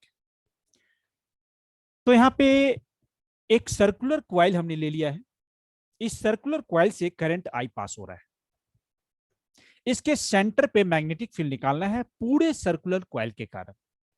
बायोट-सेवर्स लॉ का ये फॉर्मूला है dB = μ0/4 pi IDS sin theta R cap upon are square. Direction तो हम बाद में निकाल लेंगे। इस पूरे के कारण निकालना है तो सबसे पहले यहां पे हमने एक छोटा सा पार्ट डीएल लिया है। पी के पॉइंट हमने एक पॉइंट ले लिया डीएल, इसकी लेंथ डीएल लिया, तो डीएल के कारण mu naught by 4 pi I current जा रहा है। डीएल लेंथ हमने ले लिया साइन थीटा। साइन थीटा क्या है? डीएल और आर के बीच में एंगल। तो आपको पता है डीएल टेंजेंट होता है और टेंजेंट का आर के साथ एंगल 90 डिग्री होता है। तो ये वाला एंगल हमारा 90 डिग्री हो गया। तो ये 90 हो गया, तो मैं यहां थीटा को 90 डिग्री कर सकता हूं। 90 डिग्री अपॉन आर स्क्वायर हो गया। ये अभी डायरेक्शन के बारे में हम बाद में निकाल लेंगे। तो साइन 90 की वैल्यू 1 यूज करेंगे। तो मैं इसको अगला स्टेप यहां पे लिख रहा हूं। तो अगला स्टेप मैं यहां पे लिख रहा हूं। अब यहां पे देखिए क्या लिखेंगे। तो dB इक्वल टू मैं लिखूंगा mu naught by 4 pi I dl sine 91 है अपॉन आर स्क्वायर। ये तो सिर्फ dl लेंथ के कारण है, मुझे तो पूरे के कारण चाहिए। तो dl को इंटीग्रेशन कर देंगे, इंटीग्रेशन कर देंगे पूरे लेंथ के लिए। और dl की पूरी लेंथ कितनी होगी? 2 पाई आर होगी। dl की पूरी लेंथ 2 पाई आर होगी, तो मुझे यहां पे इंटीग्रेशन 2 पाई आर लेंथ के लिए ले लेनी है। तो ये मैं यहां पे इंटीग्रेशन का साइन दे देता हूं और ये 0 से 2 पाई आर कर दीजिए। फिर ये कितना होगा? dB डी ये हो गया b mu naught by 4 pi I upon are square बाहर कर लीजिए। dl 0 से 2 पाई आर हो गया। dl का l होता है और l का 2 पाई आर हो जाएगा। तो इक्वल टू मैं लिख देता हूं mu naught by 4 pi I upon are square into 2 pi R हो गया। यहां 2 पाई से 4 पाई कैंसिल होकर 2 बच गया और r का आर स्क्वायर का स्क्वायर कैंसिल हो गया। तो हमारे पास फॉर्मूला हो गया mu naught I upon 2r। ये फॉर्मूला हो गया। तो हमारे पास जो फाइनली मैग्नेटिक फील्ड का फॉर्मूला आ रहा है mu naught I upon 2r आ रहा है। तो ये आप फॉर्मूला लिख लीजिए mu naught I upon 2r। आप इसको नोट कर लीजिए।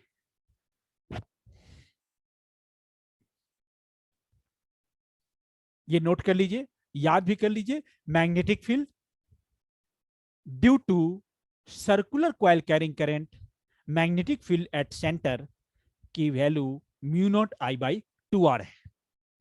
और ये नोट करने के साथ साथ एक क्वेश्चन जिसका जवाब आपको मन ही मन सोच के बताना है, मैग्नेटिक फील्ड सेंटर पे जो होगी उसकी डायरेक्शन क्या होगी। ये आप लोग 1 मिनट में सोच के जरा तुरंत बताएंगे क्या डायरेक्शन होगी। और डायरेक्शन में आपको जवाब लिख के भेजना है। अभी जवाब लिख देना है, जो चैट बॉक्स में आप जवाब हमें लिख के बोलेंगे कि डायरेक्शन इनवर्ड है या आउटवर्ड, सिर्फ यही जवाब लिखना है। मैं चेक करता हूं चैट बॉक्स में किसका क्या जवाब आ रहा है, इनवर्ड या आउटवर्ड मैग्नेटिक फील्ड सेंटर पे।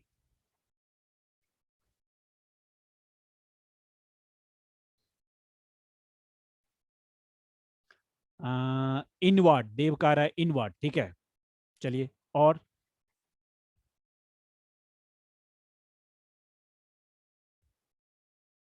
ऋषि,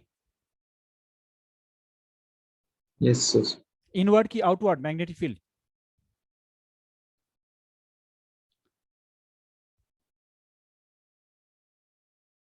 देव ने इनवर्ड दिया है, प्रियंका इनवर्स। इनवर्ड, ऋषि Yes. समझ क्या बताओ? इनवर्ड। इनवर्ड मैक्सिमम मेजोरिटी के साथ चले गए। चलिए Yes, आप सभी का जवाब ठीक है। देखिए मैं ऐसे तो मेरे से पूछेंगे तो मैं ऐसे जवाब, मैं तो हमेशा डीएल क्रॉस आर लगाऊंगा। आपको मैंने पहले बताया डीएल आर। अब आप यहाँ पे देख रहे हैं करंट डीएल है, ऊपर ऊपर है ना डीएल, आर इस डायरेक्शन में है तो आर इधर करूंगा, थंब अंदर की तरफ जाएगी, है ना।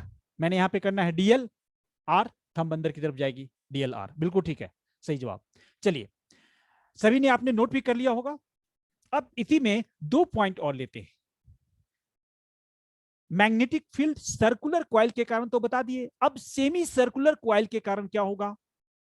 अगला टॉपिक, इसके अंदर मैं भी केस करूंगा, ये केस 1 था, इसके अंदर 2 केस और करेंगे। तो आप लिखेंगे अगला topic, magnetic field due to circular coil की जगह सेमी सर्कुलर कर देना है कैरिंग करंट। मतलब या तो कह सकते magnetic field at centre of semi circular coil.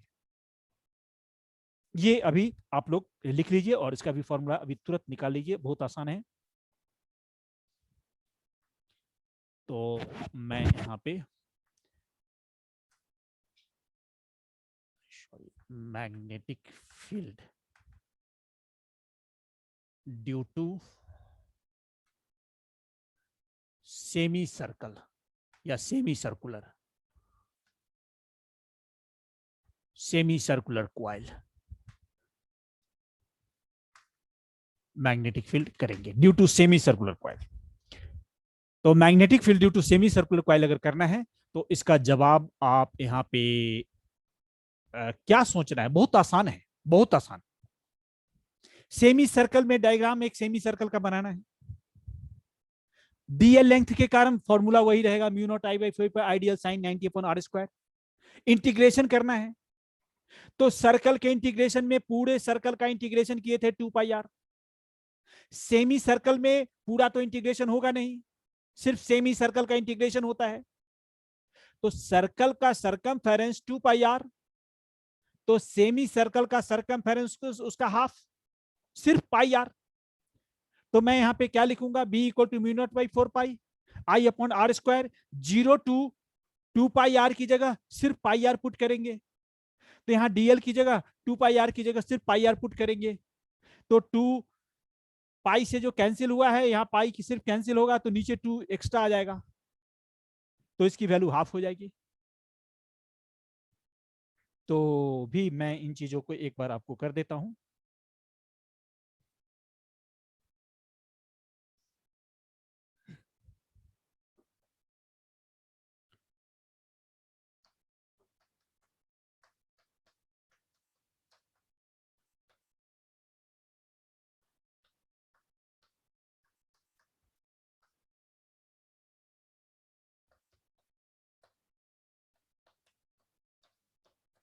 ये फॉर्मूला हमारे पास आ जाएगा mu naught I by 4 r, mu naught I by 4 r मेरे पास फॉर्मूला आ जाएगा।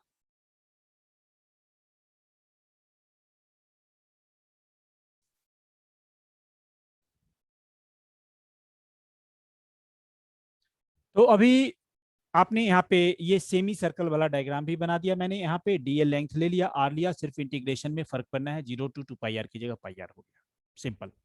अब एक और पॉइंट आता है, कोई जरूरी नहीं कि हमेशा सर्कुलर शेप ही हो या सेमी सर्कुलर शेप हो। एक कॉमन फॉर्मूला जो आपको आसानी से याद रखना है, mu naught I by 2 R circle का होता है, सेमी सर्कल का उसका हाफ, तो mu naught I by 2 R का half mu naught I by 4 R हो गया। अगर उसका भी हाफ हो गया, क्वार्टर सर्कल आ गया, तो mu naught I by 4 R का half mu naught I by 8 R आ गया।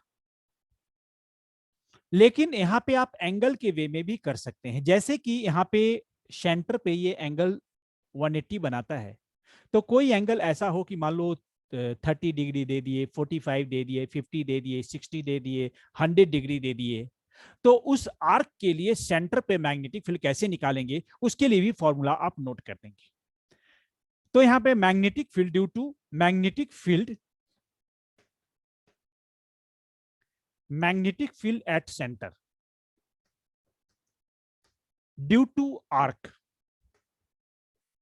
आर्क लिख रहा हूं, आर्क का मतलब एनी शेप एनी एंगल हो सकता है, और करंट कैरिंग कंडक्टर तो कॉमन रहेगा ही। जैसे कि मैं यहां पे एक एग्जांपल ले लेता हूं, मान लो मैंने यहाँ पे कोई सेमी सर्कल या क्वार्टर सर्कल या हाफ ऐसा नहीं बनाया, एक आर्क ले लिया और मैंने यहाँ पे इसका सेंटर बना दिया थीटा, करंट आई जा रहा है, रेडियस सॉरी आर रेडियस है, पी पॉइंट पे मैग्नेटिक फील्ड आपको निकालना है। तो जब आप यहाँ पी पॉइंट पे मैग्नेटिक फील्ड निकालेंगे तो मैग्नेटिक फील्ड की वैल्यू कितनी होगी, बहुत सिंपल सीधा तरीका। तो जो यहाँ due to arc magnetic field की वैल्यू होगी वो मैं बी लिख देता हूं, और इसको निकालने का सबसे सिंपल तरीका, बिल्कुल सिंपल यूनिटरी मेथड से निकाल देता हूं। फॉर्मूला तो मैं डायरेक्ट भी बता सकता था, बट ये यूनिटरी मेथड से निकाल दीजिए। मान लीजिए कि आपका 360 डिग्री के लिए आपका फॉर्मूला होता है mu naught I upon 2 are.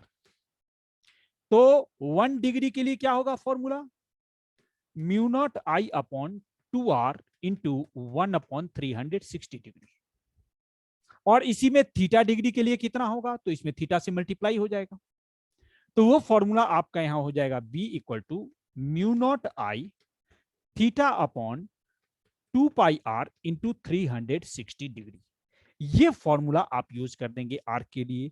Mu naught I upon 2 pi, sorry pi तो नहीं था, mu naught I upon 2r theta by 360 degree. लेकिन कभी कभी रेडियन में भी आंसर होता है, तो 360 डिग्री 2 पाई रेडियन के बराबर होता है, क्योंकि पाई रेडियन 180 डिग्री होता है, तो 360 की जगह 2 पाई। तो उस फॉर्मूला को मैं क्या लिख दूंगा, इसी फॉर्मूला को मैं यहां पे लिख देता हूं, बी आर्क कर देता हूं, ताकि आपको दिमाग में ठीक रहेगा। मतलब याद, mu naught I theta upon 2r into 2 पाई, आप ये भी फॉर्मूला लिख सकते हैं। तो ये आर्क के लिए भी फॉर्मूला हमारा हो गया।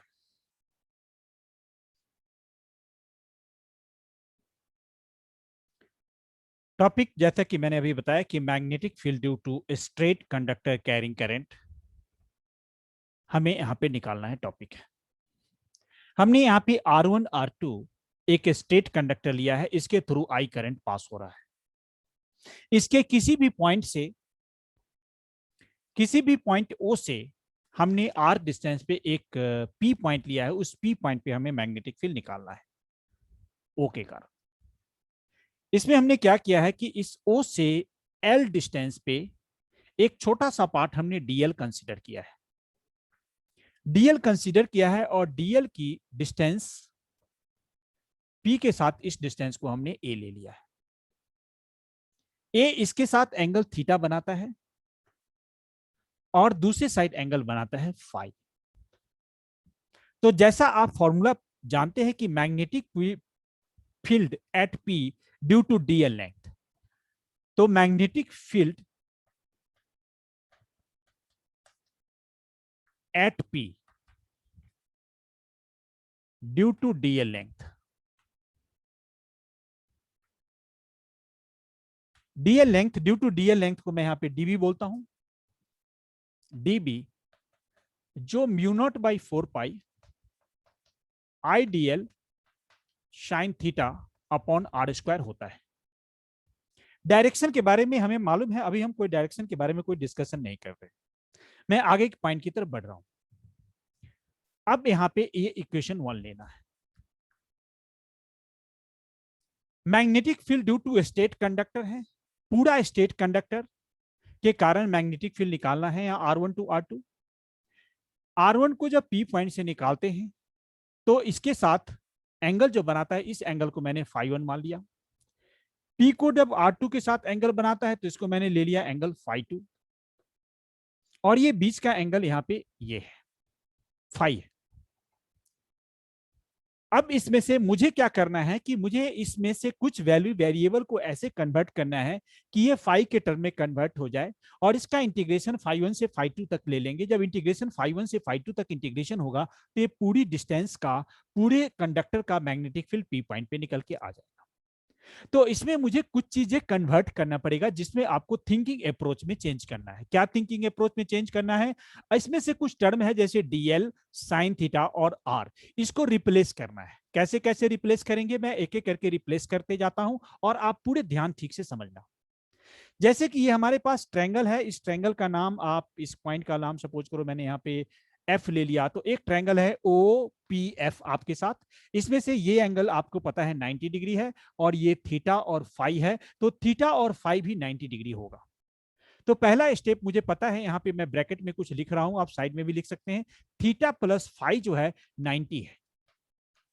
इसका मतलब यहां से ये निकल के आता है कि अगर मैं यहाँ पे साइन थीटा निकालना चाहूंगा तो यहाँ पे थीटा जो है 90 माइनस फाइव हो जाएगा, तो ये साइन थीटा जो है हमारे पास वो साइन 90 माइनस फाइव हो जाएगा, और sine 90 minus five cos five होता है, तो ये वैल्यू हमारे पास कॉस फाइव हो जाएगा।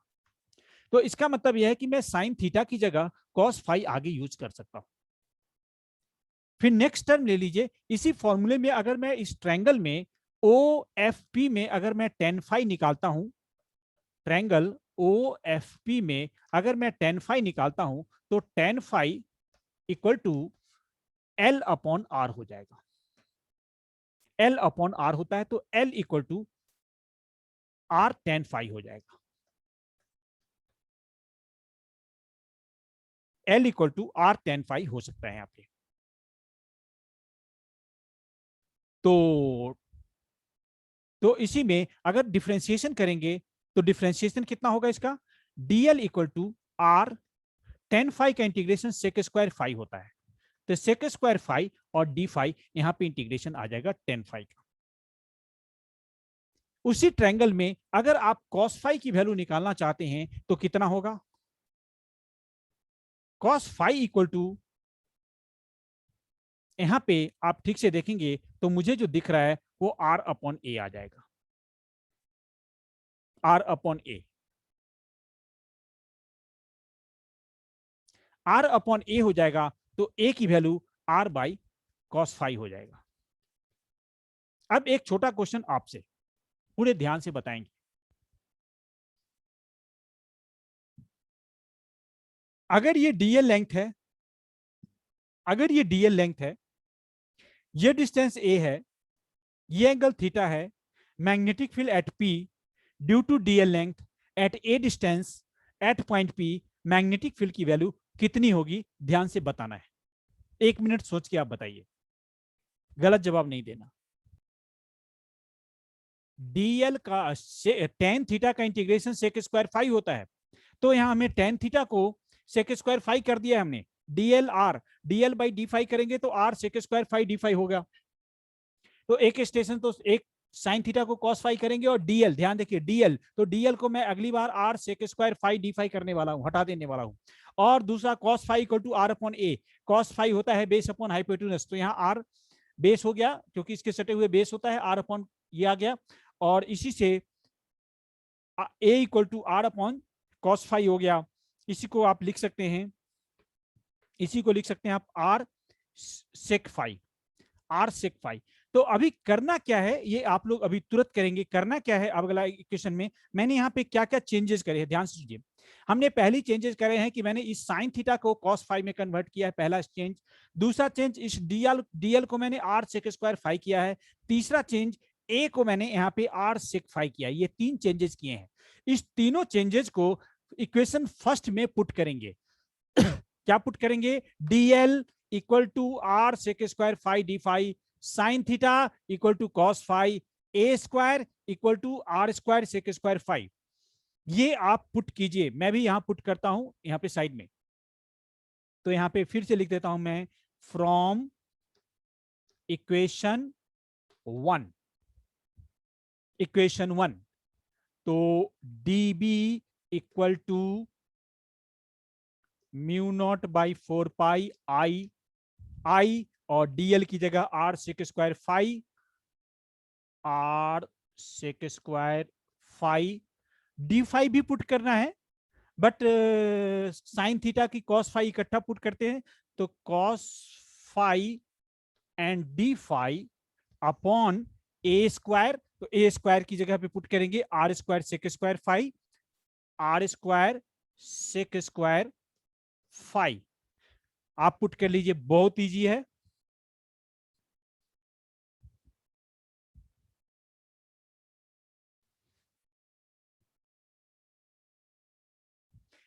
पुट करने के बाद मुझे लग रहा है कि कुछ टर्म कैंसिल होने जैसा लग रहा है।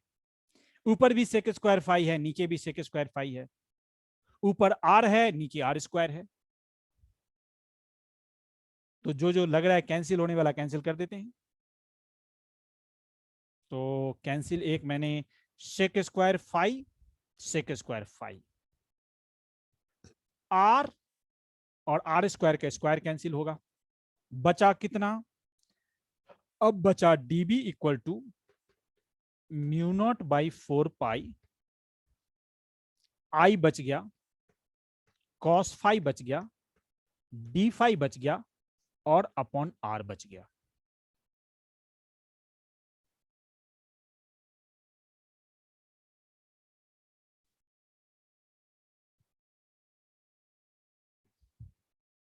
अब यहां पे हमें इंटीग्रेशन करना होगा जी। इंटीग्रेशन क्या करना है कि यहाँ पे देखो, इंटीग्रेशन करने का एक रूल होता है, सबसे लास्ट में dx d theta dl d phi कुछ आएगा। हमारे पास d फाई आ गया, इंटीग्रेशन फाई का करना है। कहां से कहां तक फाई का इंटीग्रेशन करना है? इंटीग्रेशन देखो फाई है, मैंने जब डेरिवेशन कर रहे थे तभी मैंने आपको बता दिया था कि मैं सब कुछ को फाई में कन्वर्ट करूंगा और इंटीग्रेशन ऐसे करूंगा कि नीचे से ऊपर तक आ जाए। नीचे का एंगल को मैंने फाई 2 मान लिया है, नॉर्मली फाई 1 माना जाता है, बट मान लिया है तो मान लिया है फाई 2, और ऊपर फाई 1। तो मुझे इसकी integration cos phi d phi integration करेंगे, तो इंटीग्रेशन में से मैंने आपको कभी इंटीग्रेशन पढ़ाया होगा तो बताया होगा डेफिनिट इंटीग्रेशन लगाना है, उसमें lower limit to upper limit लगाना है। लोअर लिमिट फाई 2 है, अपर लिमिट फाई 1 है। cos फाई का इंटीग्रेशन साइन फाई होता है, और नीचे वाला एंगल ट्रिगोनोमेट्री में आपको मैथ के सर बताए होंगे कि अगर ओरिजिन है तो ओरिजिन के नीचे वाले एंगल को माइनस थीटा लेते हैं और ओरिजिन के ऊपर वाले एंगल को प्लस थीटा लेते हैं, जरूर बताए होंगे। तो उसके हिसाब से अगर इसके नीचे वाला एंगल को मुझे माइनस फाई 2 लेना है और ऊपर वाले एंगल को मुझे प्लस फाई 2 लेना है, इसके नीचे वाले एंगल को माइनस फाई 2, ऊपर वाले को प्लस फाई 2 लिखना है। तो मैं इसको अगले स्टेप्स में मिटा के लिखता हूं। What is that in physics? That your question is, what is the motive to find out magnetic field at point P? This question arrives late. Whenever we study any topics in physics, especially I am telling about the physics, we do application of that principles in our life, or whatever the application we can do to maximize that law. If there is a no application of that, there is a no use to study that topics. In class 11th, you have studied Newton's first law, Newton's second law, force equal to mass into acceleration. Obviously, of course, you are applying that principle in another way in your life. Not you are utilizing in your life, but there are applications. Then we do applications. In previous classes, in electrostatic, we have studied Coulomb's law. So we apply Coulomb's law when charge is placed at this point. Then we can find out magnetic electric field or electrostatic force due to that. We have studied Gauss theorem. In Gauss theorem, what is application of Gauss theorem? Gauss theorem is used to find out electric field or electric flux. So electric flux or electric field, then in Gauss's theorem, we have studied that electric field due to conducting charge sphere, due to thin sheets, due to all other things. So we go a process, a steps that is called derivation. What is your target? Magnetic field due to conducting charge sphere at this point. You applying Gauss theorem. That is the application of Gauss theorem.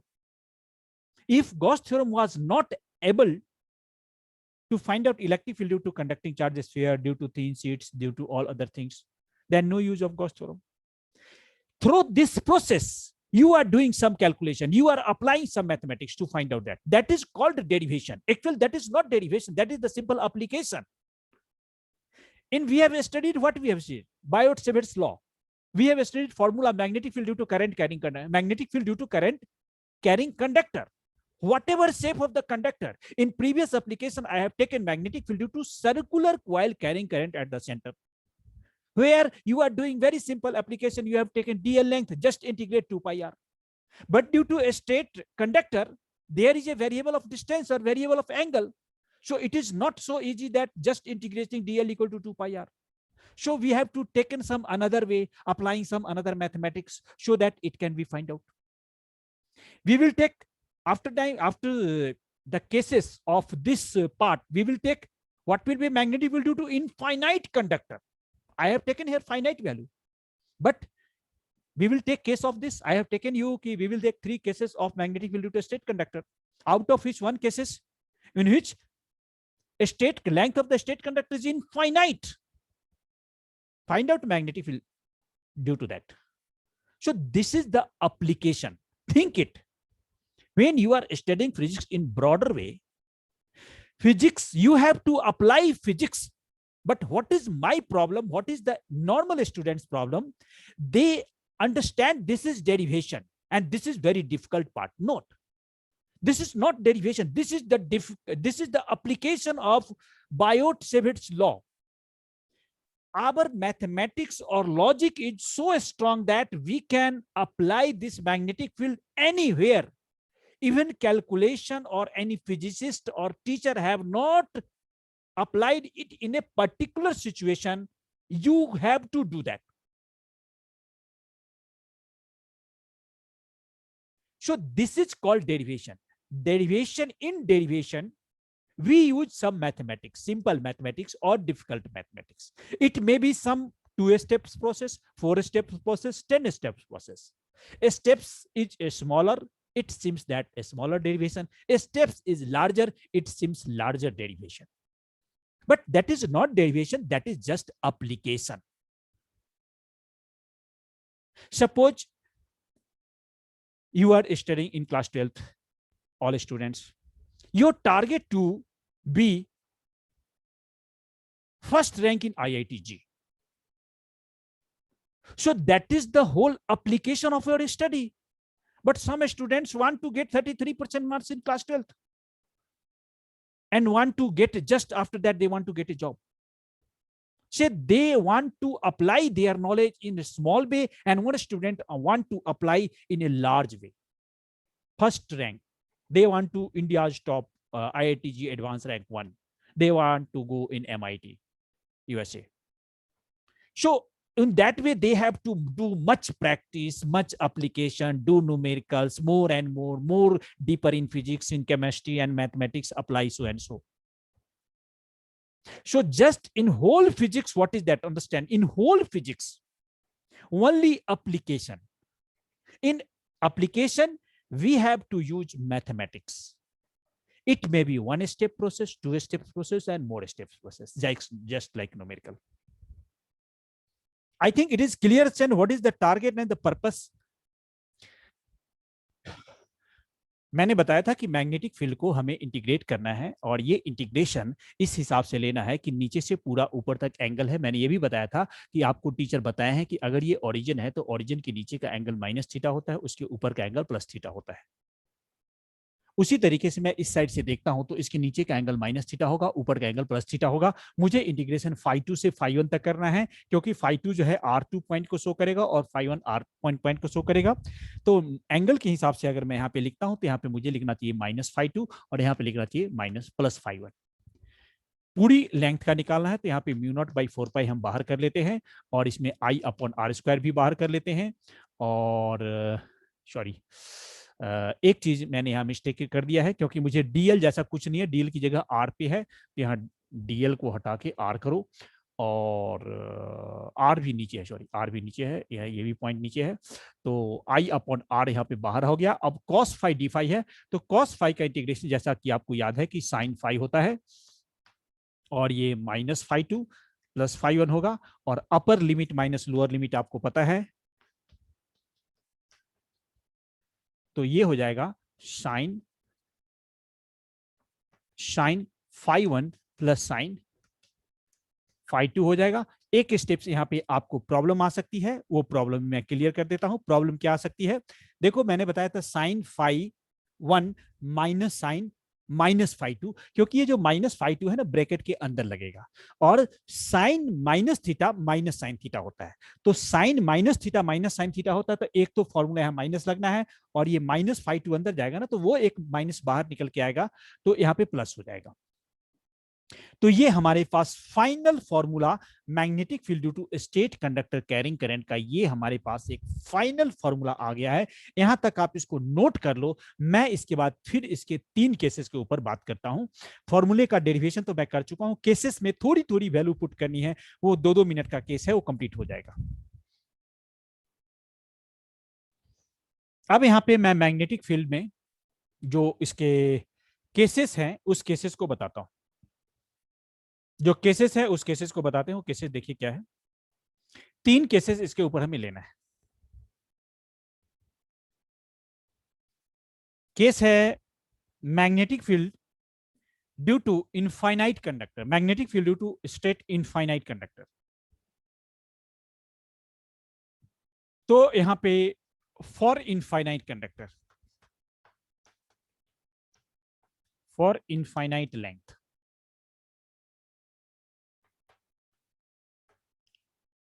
Infinite length का मतलब यहां पे क्या है, ये जो length है ना, ये दोनों लेंथ ये इनफाइनाइट हो गई, मतलब ये लेंथ ऊपर तक जाएगी, बिल्कुल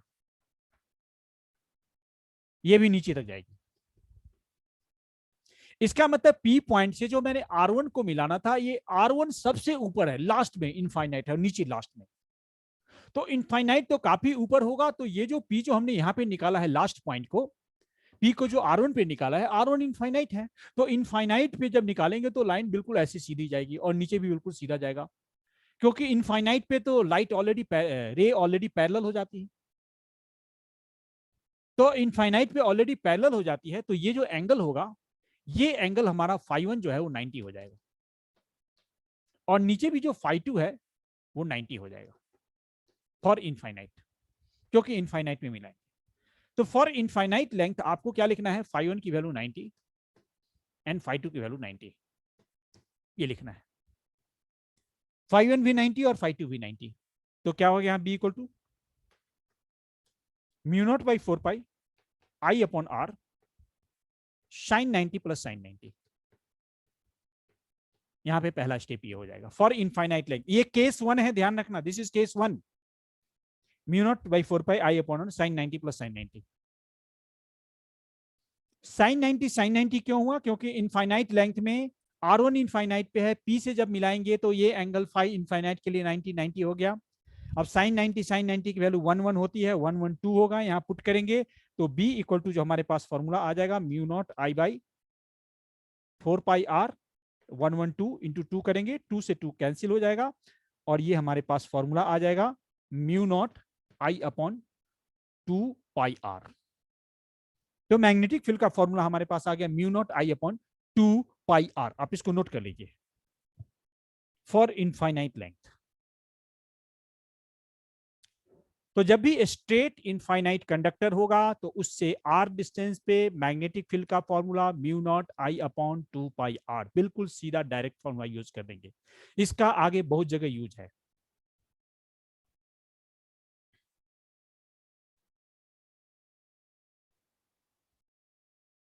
इसका आगे बहुत जगह यूज है।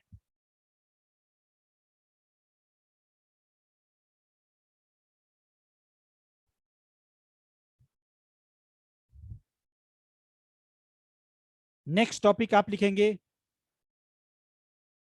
इसी का सेकंड केस। तो पहला केस आपने यहां पे इनफाइनाइट लेंथ के लिए लिया। Next,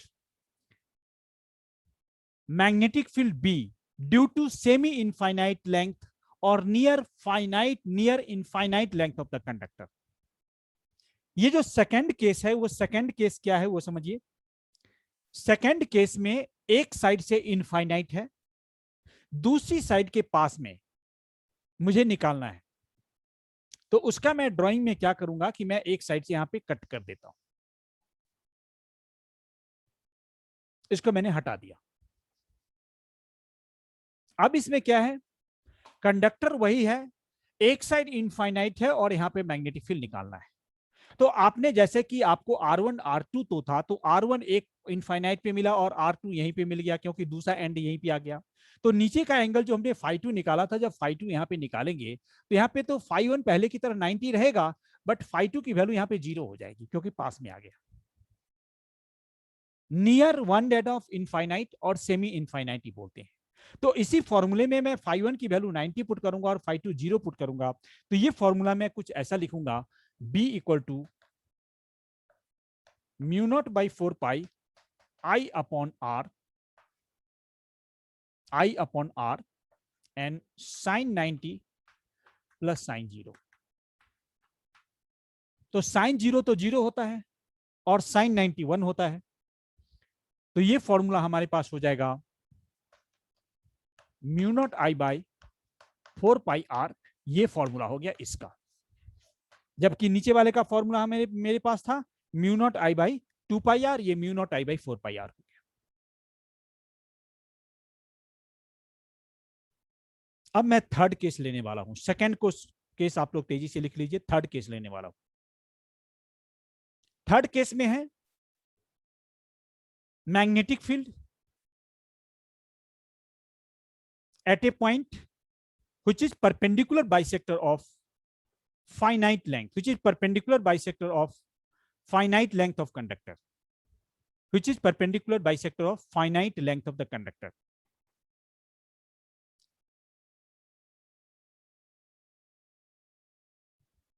Magnetic field at a point P due to finite length of the conductor and perpendicular bisector of finite length of the conductor. जैसे कि हमने पहले वाला केस लिया था, ये हमारा नॉर्मल फॉर्मूला था, इससे आई करंट जा रहा है, आर डिस्टेंस है, पी पॉइंट है, ये φ1 φ2 इक्वल है क्योंकि परपेंडिकुलर बाइसेक्टर है। और मैंने यहाँ पे क्या करना है कि इस पूरे की लेंथ को एल मान लेना है, पूरे की लेंथ को। और फाइनाइट करने का मतलब है कि फाइनाइट भी और परपेंडिकुलर बाइसेक्टर भी है, तो L/2 ऊपर L/2 नीचे और ये पोर्शन आर है। तो पी पॉइंट पे मैग्नेटिक फील्ड निकालना, इसी फॉर्मूले में आप यूज कीजिए।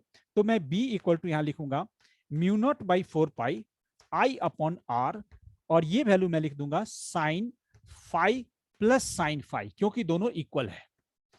यहां पे आप लिख लीजिए φ1 equal to φ2 equal to phi. फिर क्या यूज करेंगे आप, फिर लिखेंगे आप mu naught by 4 pi I upon R into 2 sine phi आप यूज कर देंगे, इंटू 2 साइन फाई। और साइन फाई की वैल्यू कितनी होगी, ये साइन फाई की वैल्यू आप इस किसी भी ट्रायंगल से निकाल सकते हैं क्योंकि दोनों तो सेम है। तो साइन फाई की वैल्यू, ये L/2 है, ये R है, तो ये फॉर्मूला हो जाएगा L²/4 प्लस R²। तो साइन फाई की वैल्यू आपके पास होगा परपेंडिकुलर अपॉन हाइपोटेन्यूस। तो यहाँ पे फॉर्मूला पुट कीजिए, पहले 2 से यहाँ पे कैंसिल कर लीजिए 2, और नेक्स्ट स्टेप हम लिख देंगे म्यू नॉट आई अपॉन 2 पाई, ए नहीं यहाँ पे आर हमें यूज करना है, तो आर और साइन फाई का फॉर्मूला वहां से आप यूज कीजिए। तो साइन फाई हो जाएगा L/2 upon root under L²/4 plus R²। तो आप इसको कैंसिल करके फिर लिख देंगे mu naught upon 2 pi R L upon root under L² plus 4R²। ये फॉर्मूला हो जाएगा मैग्नेटिक फील्ड का पी पॉइंट पे।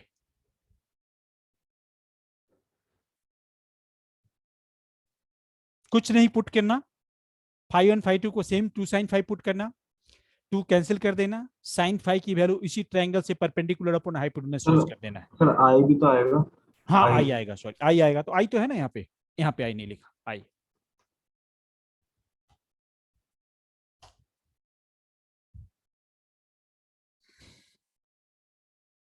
आप लोग की इसमें देव,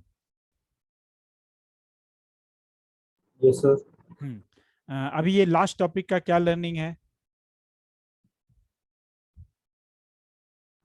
सर समझ आ गया सही। ठीक है, और प्रियंका?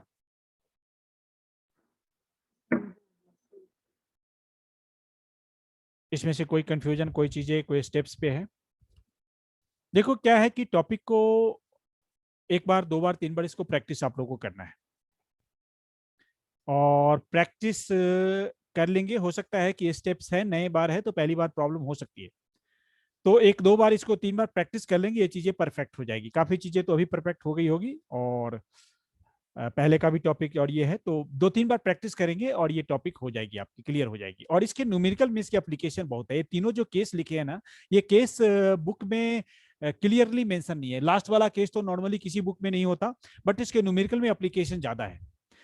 अगर स्कूलों की सीबीएसई में देखेंगे तो इसके क्वेश्चन, मतलब एनसीईआरटी में नहीं है बट दूसरे बुक में इस पे क्वेश्चन है, और 1-2 बार हमारे सीबीएसई में भी और एंट्रेंस में भी इस पे क्वेश्चन पूछे गए हैं। एमसीक्यू जो क्वेश्चन होंगे, इस पे क्वेश्चन आने के चांसेस ज्यादा होंगे।